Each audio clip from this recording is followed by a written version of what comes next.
Bonjour et bienvenue dans cette nouvelle vidéo. Aujourd'hui nous allons vous montrer comment réaliser cette adorable gigoteuse en utilisant notre patron.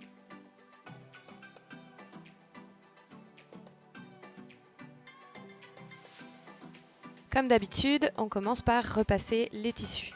Puisqu'il s'agit d'une gigoteuse pour bébé, nous vous conseillons de laver le tissu avant de commencer le projet. Car dans les tissus achetés neufs, on y trouve des apprêts qui peuvent être toxiques pour les peaux sensibles. Pour ce projet, nous avons choisi des tissus en viscose de bambou qui sont doux au toucher et un peu plus écologiques que le coton. Je commence la coupe par la doublure pour avoir encore toute ma patience à disposition et je trace 1 cm de valeur de couture, puis je coupe le tissu. Le jersey de bambou est un tissu très doux, parfait pour le projet, mais il glisse beaucoup. Je conseille donc de couper au cutter rotatif afin d'éviter tout décalage. Je passe ensuite au tissu plus facile, je coupe les différentes pièces du devant en commençant par la partie la plus extérieure.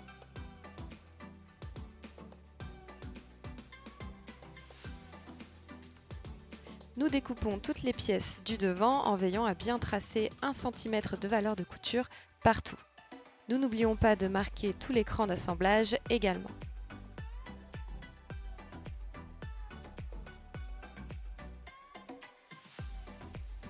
Pensez également à marquer pour les emplacements des broderies, vous en aurez besoin plus tard.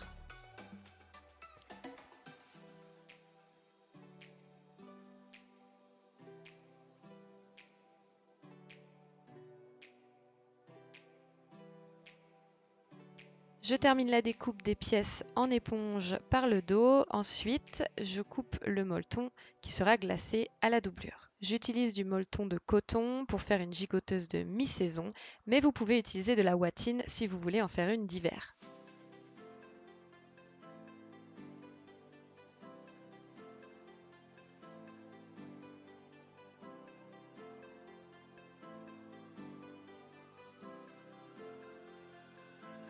Avant d'assembler les différentes parties de la gigoteuse, nous devons d'abord réaliser les empiècements du devant.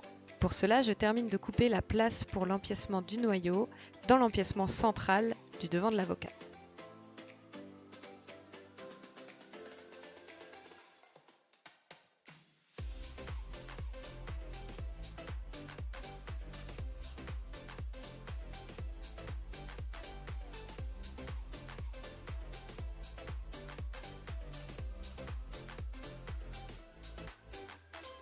Ensuite, je me sers d'écran d'assemblage pour épingler correctement le contour.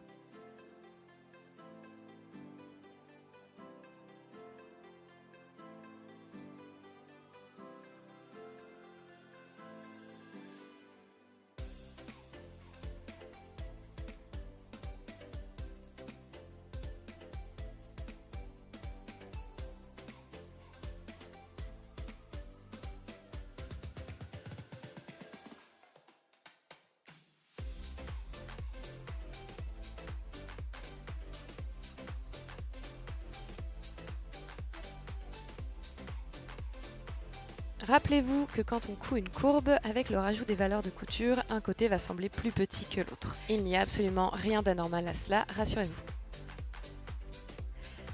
On coud à la machine en gardant le côté plus large vers les griffes d'entraînement afin que la machine nous aide à ne pas avoir des décalages dans la couture.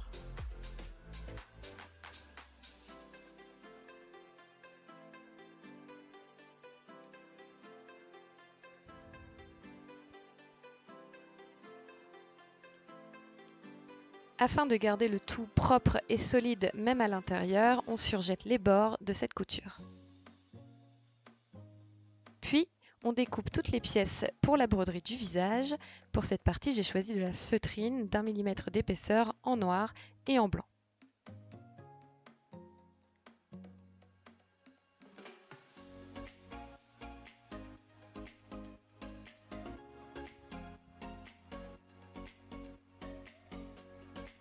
Attention à bien marquer l'écran sur chaque petite partie pour pouvoir les replacer correctement et garder l'harmonie du design.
À l'aide d'une colle temporaire tissu en spray, je les fixe pour qu'elles tiennent en place pendant l'opération de les broder à la machine.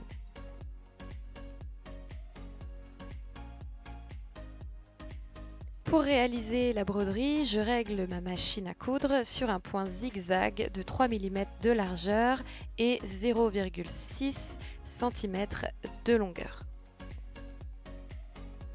Vous pouvez tester sur des chutes de tissu le réglage qui vous convient selon votre machine à coudre. Si vous avez un pied de biche spécial broderie, n'hésitez pas à l'utiliser, nous n'en avions pas.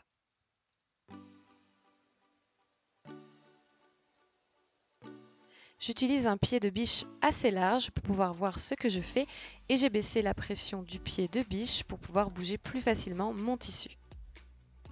Pour m'aider à avoir un contour plus lisse et régulier, j'ai placé en dessous de mes feutrines un film stabilisant hydrosoluble pour mes broderies. Pour l'enlever, il suffira de mouiller la pièce ou de juste tirer délicatement sur le plastique. N'hésitez pas à passer une deuxième fois sur le contour pour le rendre plus dense si vous trouvez que les points sont trop espacés, comme dans mon cas.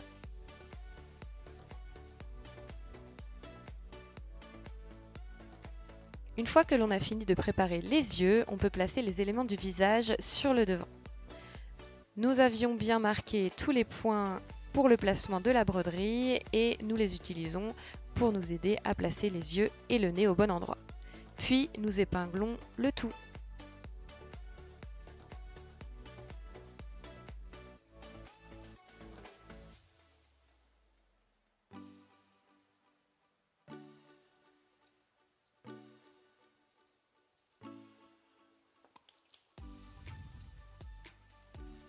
Pour cette partie, je n'ai pas utilisé de colle, finalement j'ai simplement épinglé.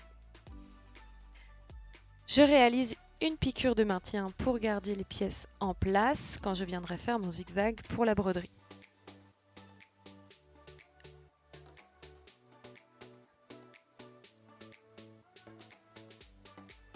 J'aurais pu utiliser la colle à la place des épingles, mais je voulais vraiment m'assurer que rien ne bouge pour ne pas changer l'harmonie du visage, car quelques millimètres suffisent pour changer toute l'expression d'un visage.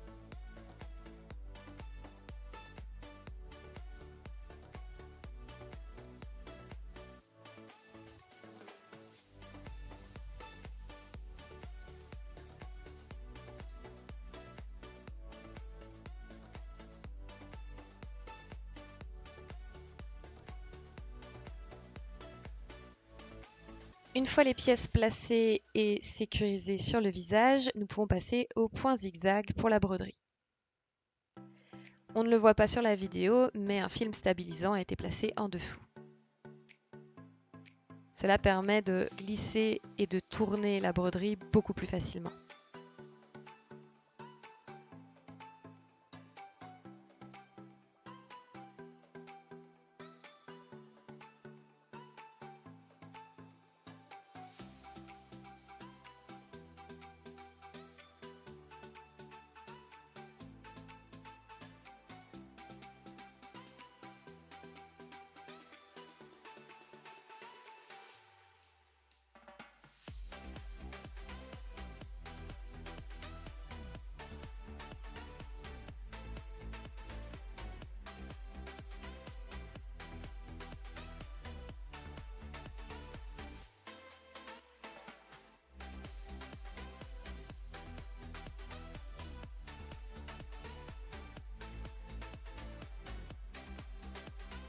On repasse et on repasse. Quand on a fini, on repasse encore puisqu'on avait fait la couture de l'empiècement et que nous n'avons pas encore repassé celle-ci. Nous repassons et nous en profitons pour repasser de nouveau sur les broderies puisqu'il est possible qu'elles gondolent un peu.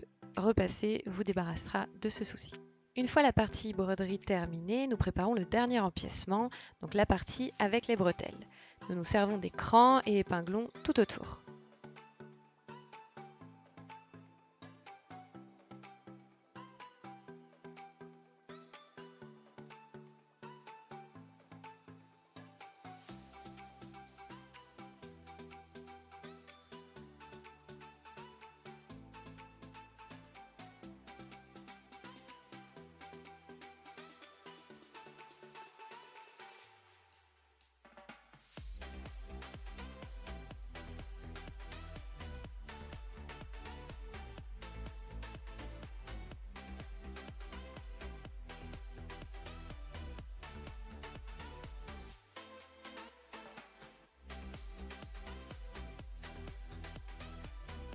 Tout comme l'autre empiècement, nous cousons à la machine en gardant le côté le plus large vers les griffes d'entraînement afin d'éviter tout décalage.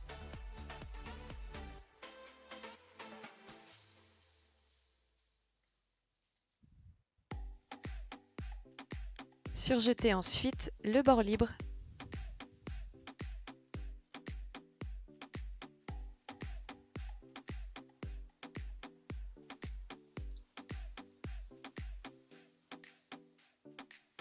Repassez à nouveau vos coutures sur l'envers, sur l'endroit, en insistant un peu si ça gondole toujours. Ne négligez jamais le repassage, cette étape fera une différence cruciale sur le résultat final de votre projet.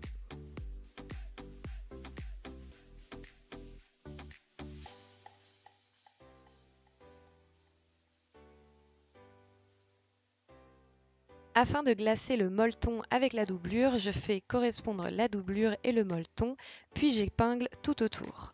Je fais la même chose avec la partie du dos de la doublure.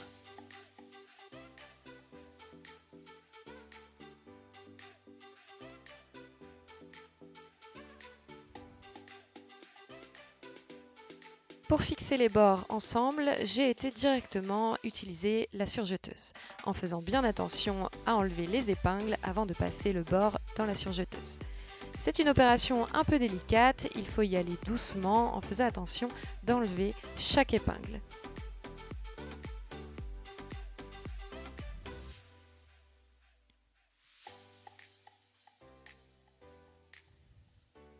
Repassez à nouveau puisque la chaleur va vous permettre de fondre, non pas littéralement, mais de permettre en fait à votre doublure et à votre molleton de coller l'un sur l'autre, ce qui vous aidera grandement ensuite à l'assemblage. L'étape qui suit, c'est le placement de la fermeture éclair. J'ai préparé au préalable la fermeture éclair au mètre que j'avais coupée à la bonne longueur. Si vous voulez voir comment j'ai fait, allez voir directement la vidéo de la gigoteuse Totoro où j'explique en détail comment m'y prendre.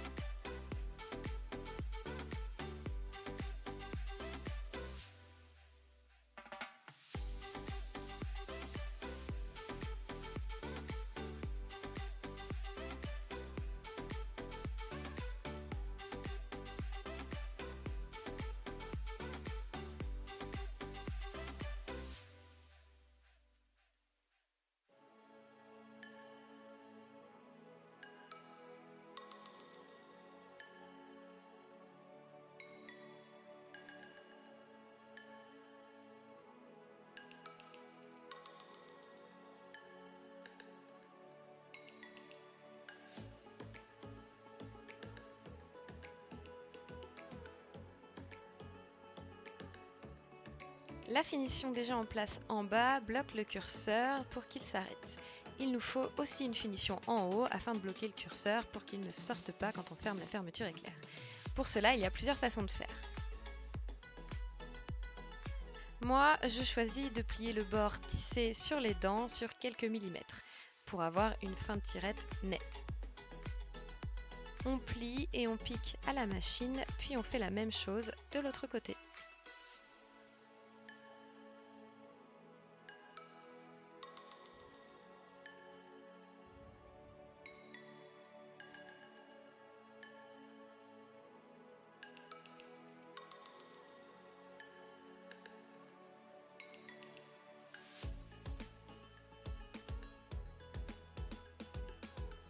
Puisque notre gigoteuse est destinée à un bébé, on va aussi protéger le haut de la fermeture éclair avec un petit bout de tissu tout doux. Pour que la peau de bébé ne soit pas en contact avec le curseur et la fin de la fermeture éclair, ce qui peut être irritant et désagréable. On coupe un rectangle de tissu que l'on plie sur lui-même, puis on vient le placer, comme vous le voyez, sur le haut d'un côté de la tirette. Tirette, fermeture éclair, c'est la même chose. Vous pouvez choisir, moi je l'ai mis sur le côté gauche, il faut que le pli du tissu dépasse le bord de la tirette, au moins de la largeur du curseur, voire un petit peu plus. Je l'ai laissé dépasser d'environ 1 cm.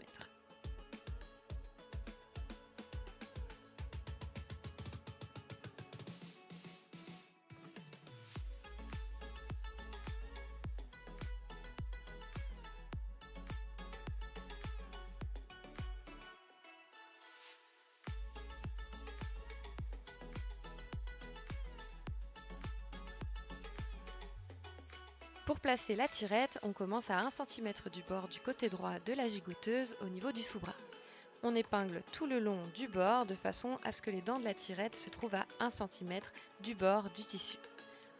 On réalise cette opération en faisant attention à ne pas tirer sur le tissu.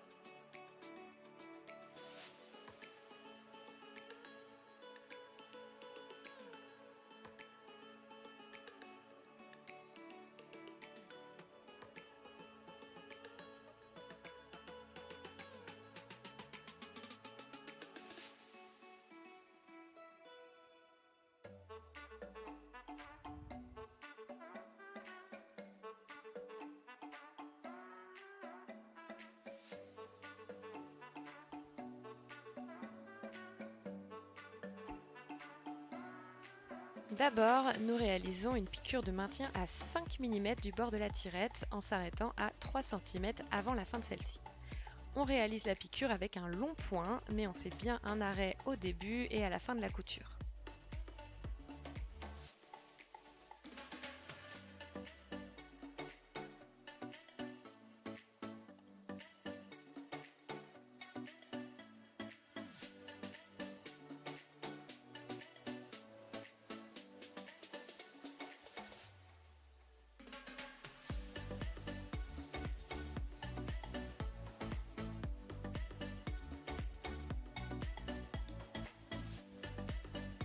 Une fois la piqûre de maintien terminée, on vient placer la doublure glacée avec le molleton sur l'extérieur de la pièce devant de la gigoteuse, endroit sur endroit. Puis nous faisons correspondre tout le bord avec l'écran et nous épinglons uniquement le côté où se trouve la tirette.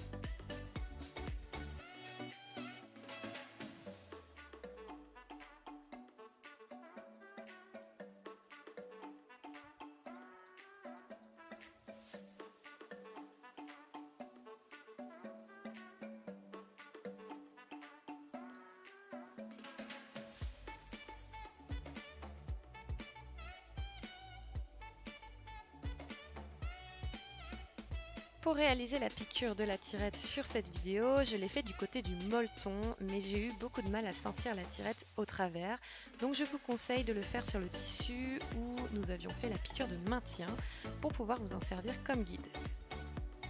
Dans ce cas-là, il faut piquer en laissant la piqûre de maintien vers le bord et notre piqûre vers les dents de la tirette à 1 ou 2 mm de la piqûre de maintien. Si votre pied de biche est trop large et se retrouve bloqué par les dents de la tirette, utilisez un demi-pied de biche ou pied pour tirette. Nous arrêtons la couture à 3 cm avant la fin de la tirette. Ici, j'ai commencé par le bas de la tirette et terminé par le sous-bras, mais vous pouvez complètement faire l'inverse. Nous allons coudre maintenant la tirette à la partie du dos pour pouvoir fermer la gigoteuse. D'abord, retournez sur l'endroit la partie du devant, puis marquez sur la fin de la tirette l'endroit où nous avons arrêté de coudre. Puis, vous allez faire correspondre le cran du dos avec le cran du devant en correspondance avec la fin de la tirette.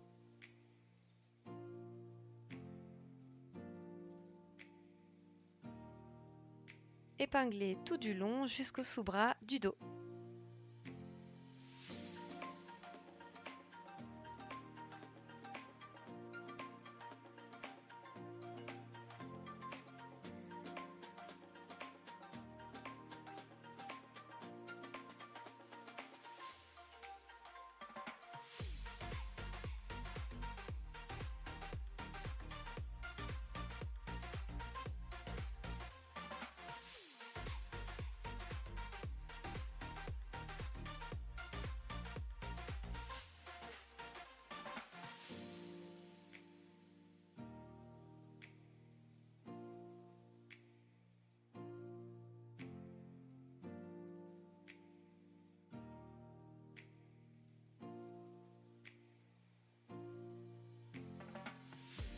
Comme pour le devant, nous réalisons une piqûre de maintien.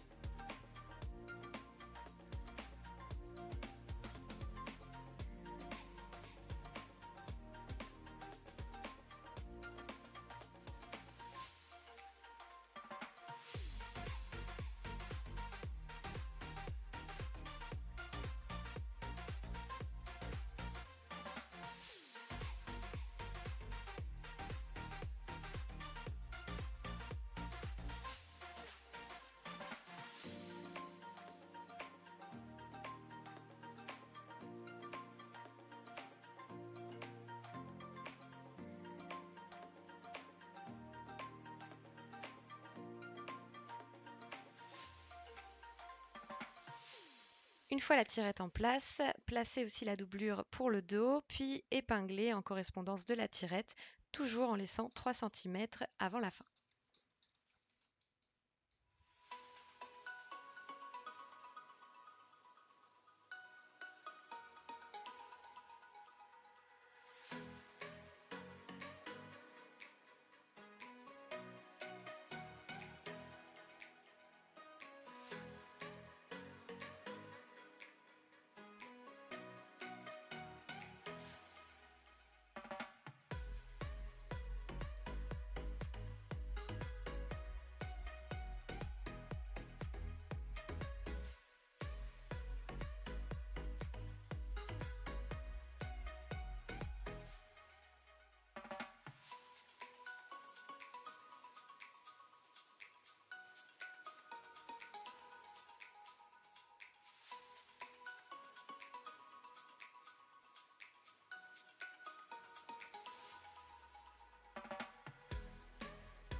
Réalisez la piqûre pour la tirette du dos exactement comme celle du devant. Vous remarquerez que cette fois-ci, je l'ai réalisée du bon côté.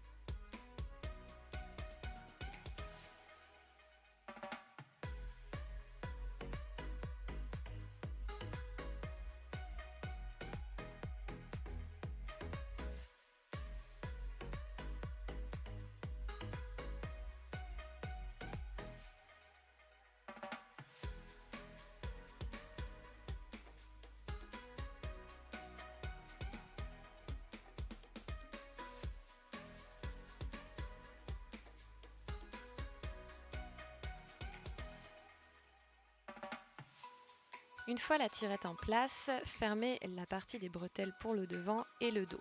Pour cela, faites correspondre le tissu extérieur avec la doublure ouatinée endroit contre endroit, puis épinglée.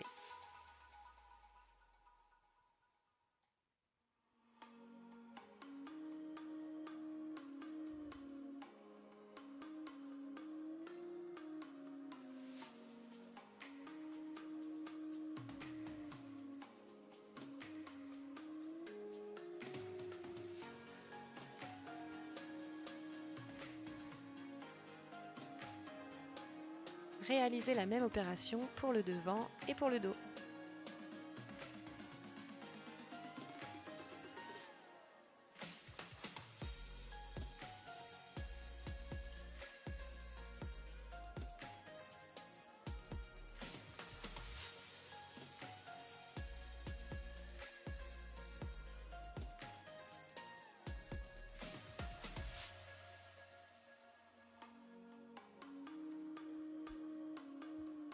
Réalisez la piqûre des bretelles en commençant par le sous-bras d'un côté et en terminant par le sous-bras de l'autre côté.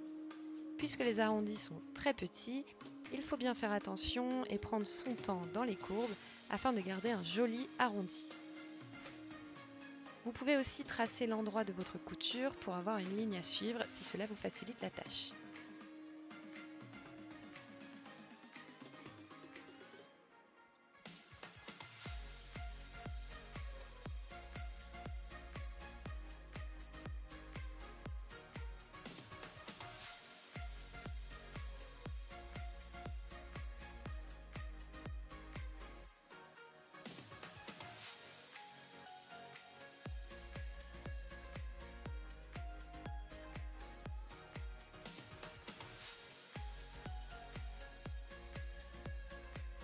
Une fois la couture des bretelles terminée, dégarnissez avec votre ciseau zigzag afin qu'au moment de retourner les arrondis, ce soit plus facile mais également que l'arrondi soit plus joli.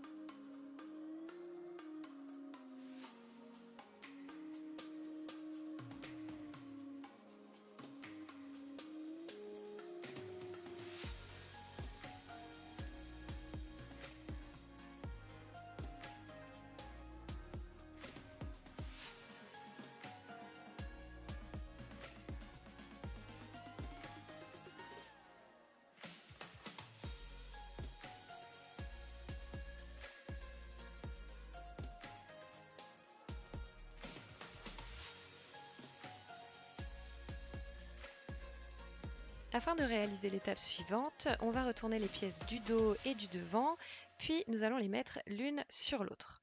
Assurez-vous que la fin de la tirette ne soit pas mal mise, puis retournez les pièces si c'est nécessaire, jusqu'à avoir une fin de tirette fonctionnelle.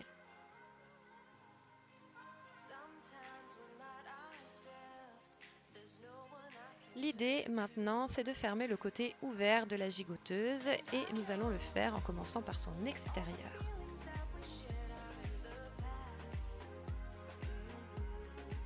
Placez les bords de l'extérieur du dos et du devant ensemble, endroit contre endroit, puis épinglez-les. Continuez en dépassant le sous-bras, puis épinglez aussi le début de la doublure aussi loin que vous le pouvez. Ceci va permettre de faire une piqûre continue et rendra le fini plus propre au niveau de l'emmanchure. Laissez une ouverture du côté de la doublure afin de pouvoir retourner le tout plus tard.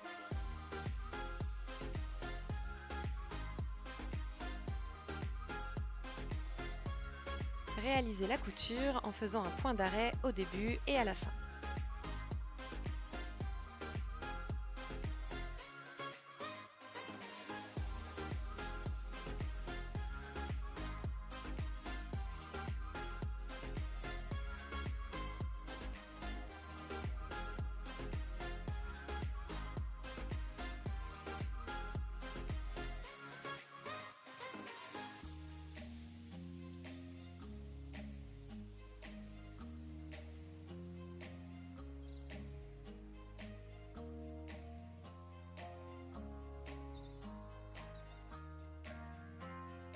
A l'aide du fer à repasser, terminez de retourner les pièces, puis préparez le trou que l'on a laissé dans la couture afin de pouvoir le fermer.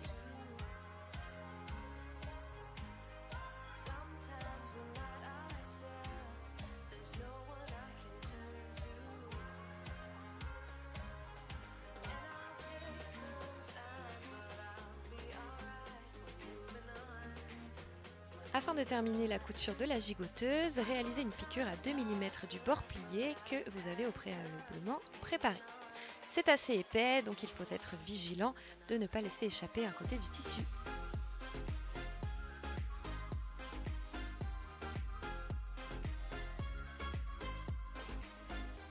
Un dernier repassage afin de fixer les arrondis que vous avez retournés et d'aplatir les coutures possiblement rebelles.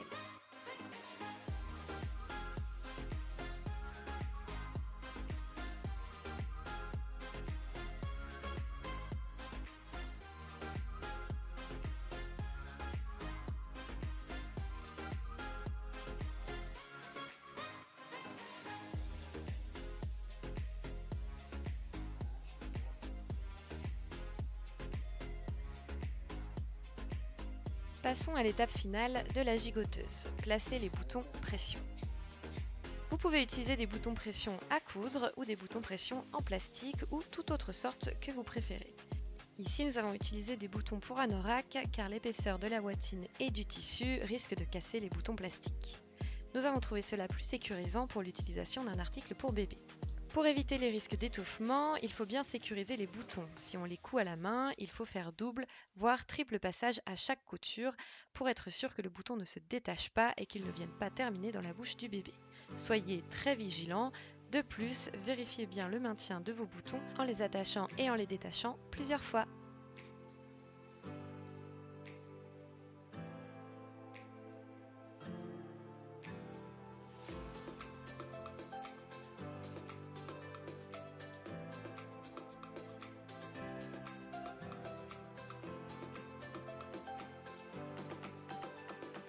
Merci d'avoir suivi ce tuto, abonnez-vous pour ne rien rater de l'actualité Philibert et retrouvez également nos autres tutos sur cette chaîne.